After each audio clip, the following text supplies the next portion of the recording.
This is the 2026 Yamaha YZ450F, the latest evolution of what's already been the benchmark in the 450 class. Now for this model, Yamaha didn't reinvent the bike, but they have refined it in all the right ways.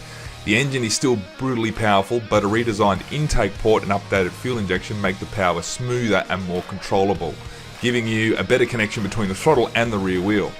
For the first time, the YZ runs a hydraulic clutch, lighter at the lever, smoother in the action and more consistent over a moto.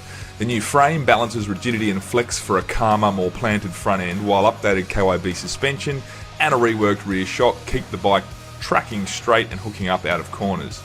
Bodywork's been sharpened, the new gripper seat holds you under acceleration, and the Power Tuner app is smarter than ever, with quick settings, traction and launch control, plus an ECU lock function.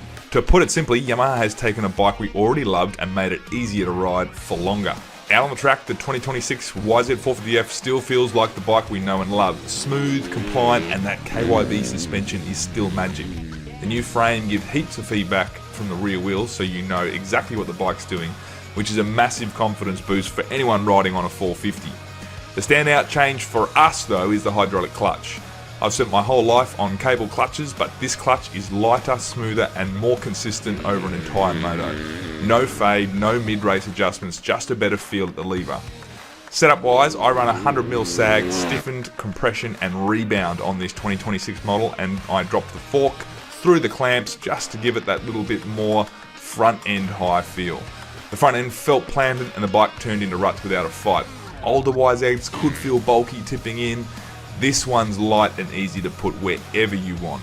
Rear shock tracked beautifully all day. At 100 kilos, I didn't touch a clicker. It just hooked up and drove forward. And the motor? Still the class horsepower king, but now quieter and more manageable. It's smoother drive that makes it easier to hang on to deep into a moto.